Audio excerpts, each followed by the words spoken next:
Hello and welcome to this episode of Political Adda, where we will be focusing on the Prime Minister's visit to Kashmir yesterday, which was his first such visit since the abrogation of Article 370, which had given special status to Jammu and Kashmir. Now, during this visit, he inaugurated a slew of development and tourism projects worth about 6,000 crores. He also inaugurated a revamp project for the iconic Hazrat Bal Shrine. And he also spoke at a rally in Srinagar just ahead of the Lok Sabha polls. Now, to unpack this critical visit, I have with me today Mr. Manoj Joshi, who is a distinguished fellow at the ORF. He has written extensively on Kashmir. He has also authored 2 books on Kashmir, and he has been for many years a journalist specializing in national and international politics. I also have my colleague Sourav Barman, who is a senior reporter, special correspondent covering politics here with us at ThePrint. You must have seen his many exclusive stories and ground reports. Mr. Joshi, I would pose the first question to you. What do you think were the major takeaways from the PM's visit to Kashmir? Well, the major takeaway, there really wasn't any, because people were expecting that there may be some, as far as Kashmir is concerned, people expected that there may be some announcement with regard to elections there, but there was no announcement. So basically, you can put it as an electoral tour, which the Prime Minister went there. He said that they had done a great job after the revocation of Article 370. Kashmir was doing very well. And so in that sense, there was no great takeaway from Kashmir's point of view. So, do you think the very fact that he visited Kashmir, which came almost 5 years after the abrogation of Article 370, that itself was significant? It would have been significant if there had been some kind of a major event happened in Kashmir in 2019. The Kashmir's Article 370 was scrapped. Kashmir was demoted from a state to a union territory. And now with the Prime Minister visiting again, saying that everything is fine, things are actually going very well, the state is doing well for itself, one would have expected that there would have been something more from the political point of view. So we saw no political move, because there is talk of Kashmir regaining its statehood. Actually, the demotion of statehood was a very questionable act. And so now there's talk of restoration of statehood. The Supreme Court has held on that by September there should be elections. But there was absolutely no trace of any information on that front.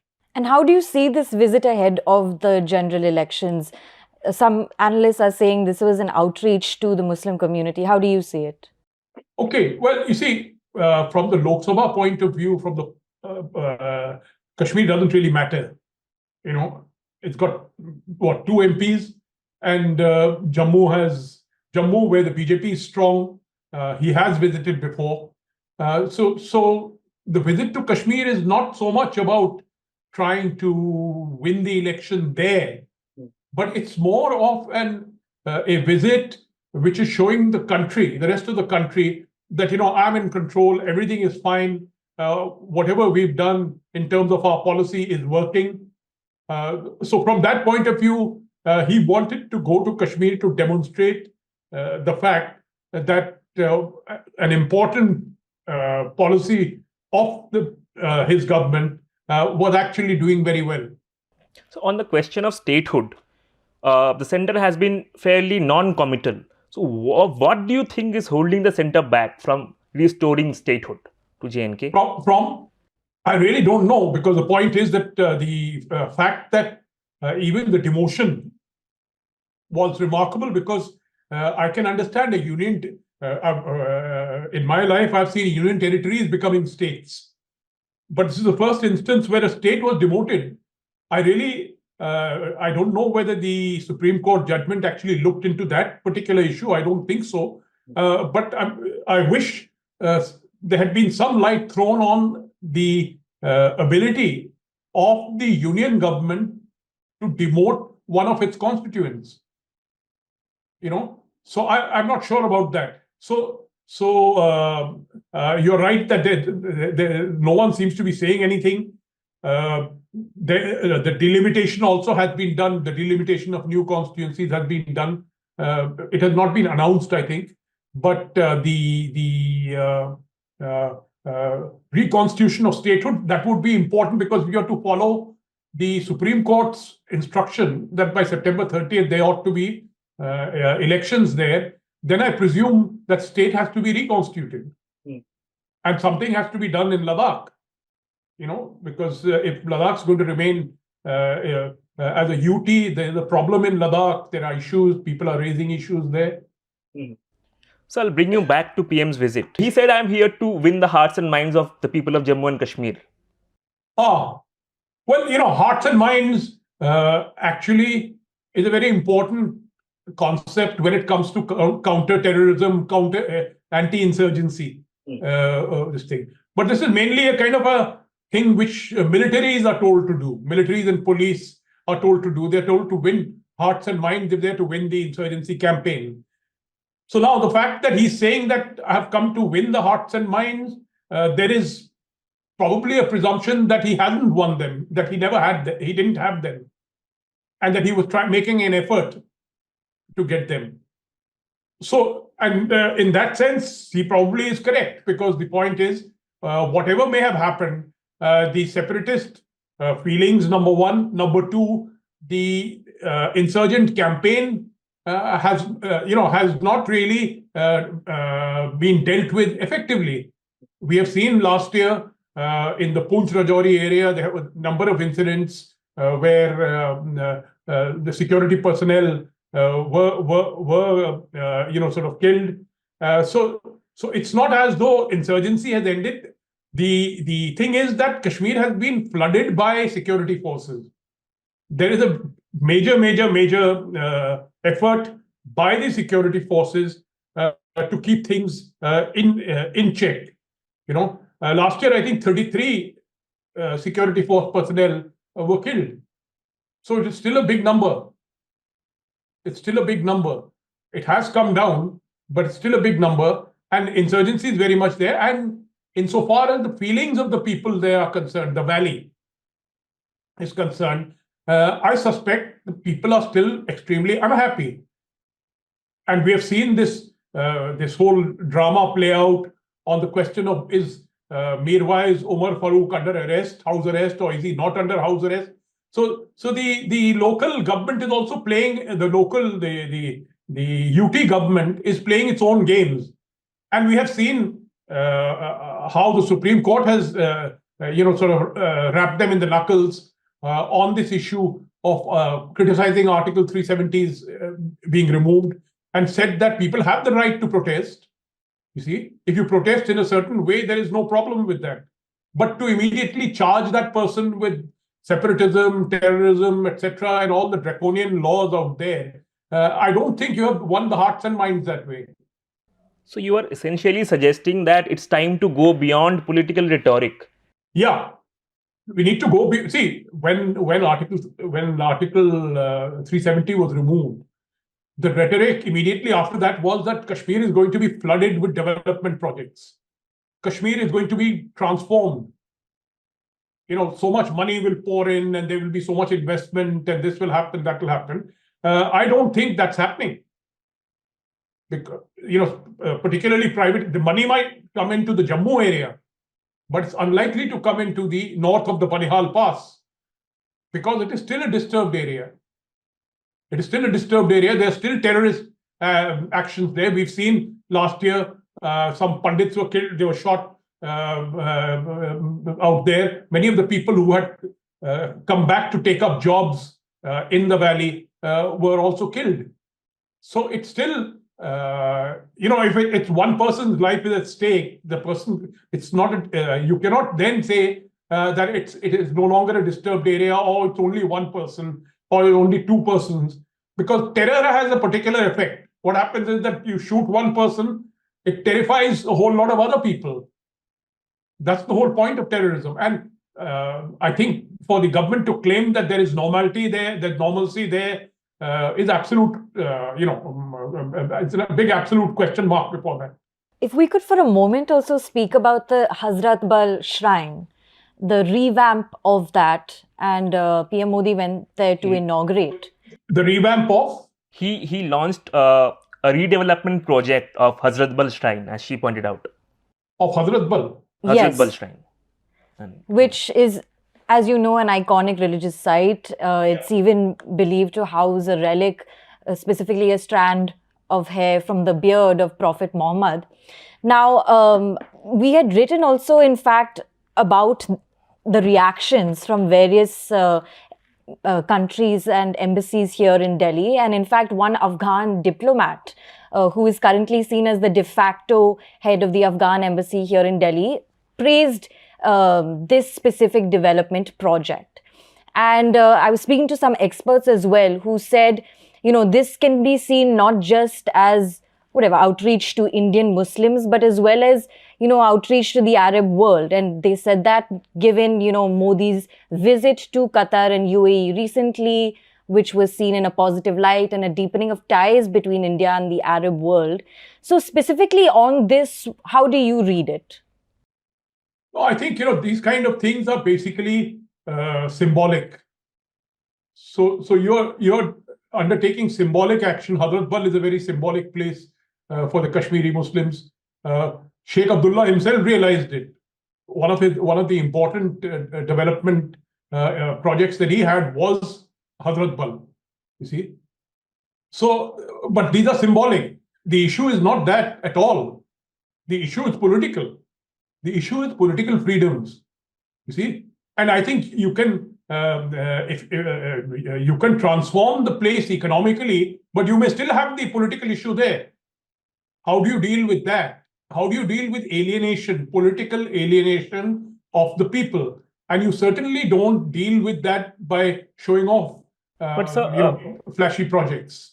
Don't you think launching the redevelopment of Hazrat Bal Shrine, which is so revered by the Muslims, within a month of the consecration ceremony of Ram Temple, don't you think this is political? No, that's why I said symbolic. I didn't want to actually bring the Ram Temple into this issue. But yes, it has a similar kind of a thing. But since Hazratbal is already there, the shrine is already there, and it had been developed by Sheikh Abdullah for a similar kind of purpose.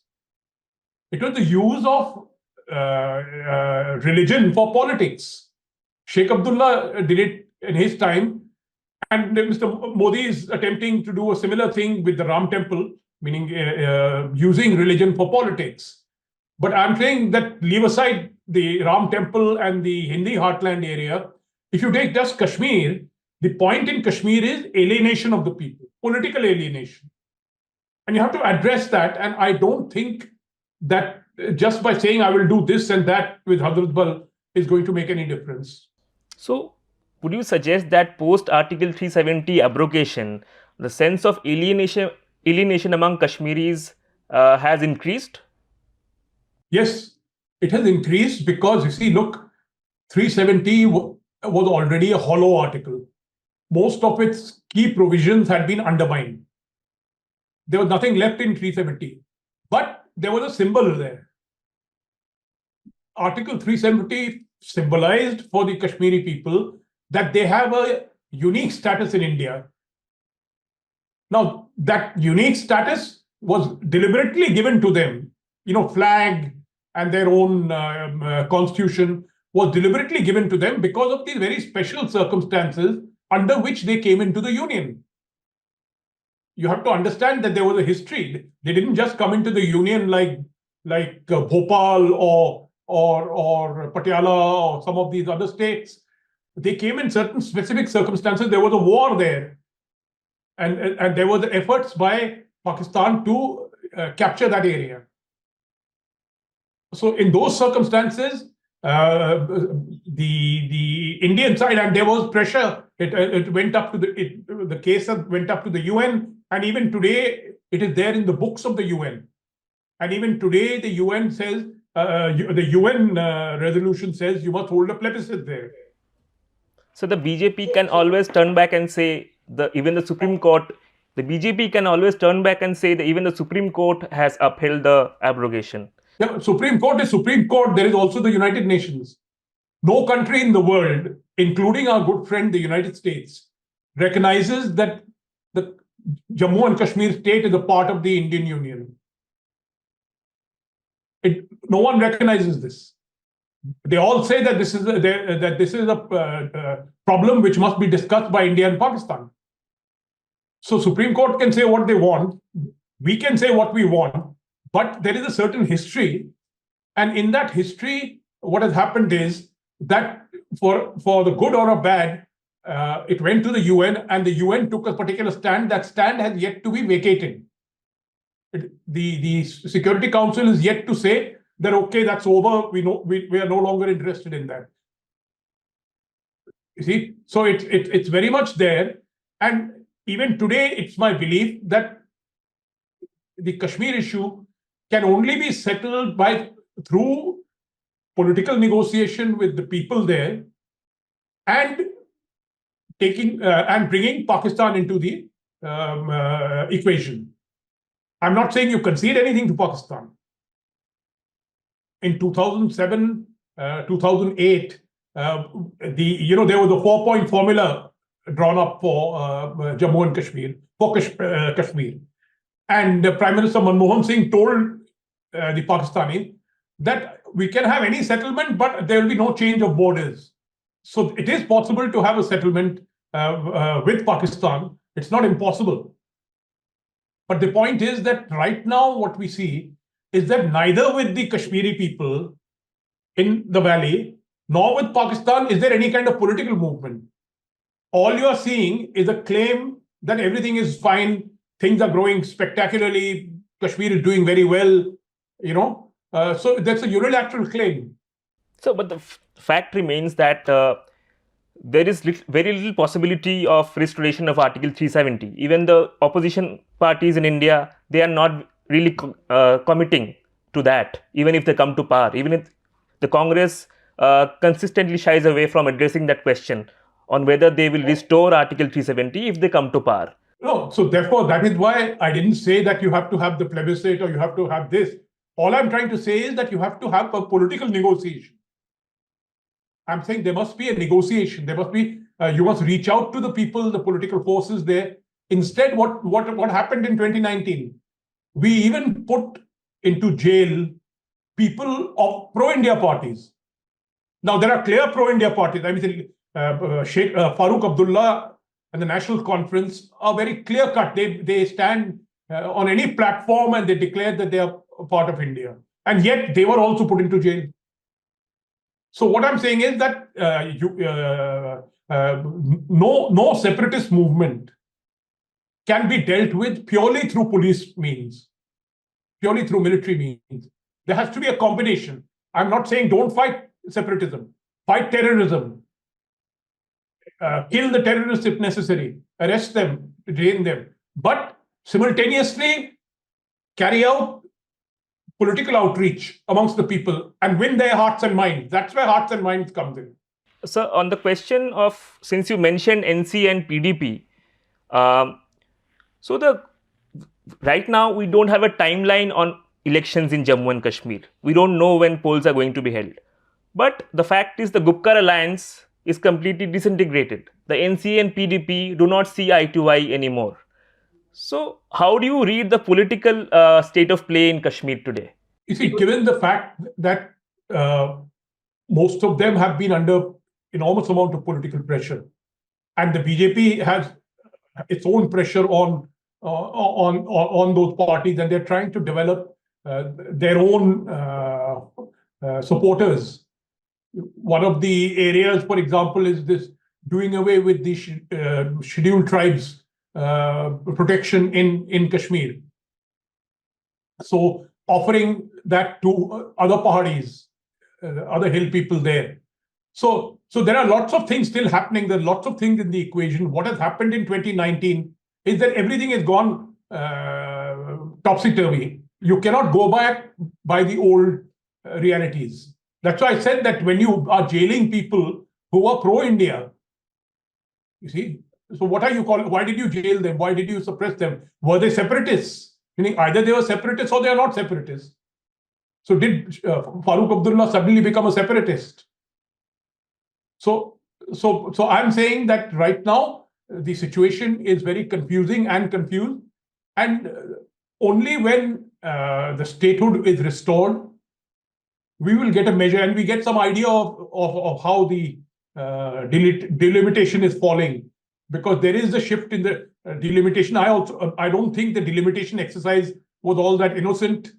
There was a slight shift of seats towards the Jammu region. That has been this thing. I don't know. Maybe the older delimitation was not accurate, and that's entirely possible.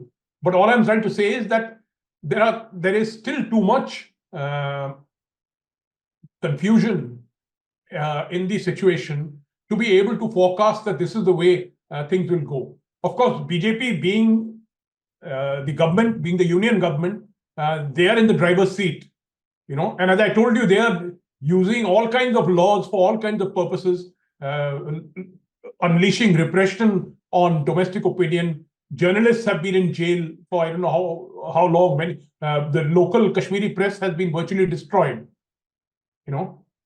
So in these circumstances, I think it's very difficult to get a measure of what exactly is the political situation there. So if I could also ask you about the development projects that you had mentioned. You're saying that, it's one thing to promise a whole slew of development projects.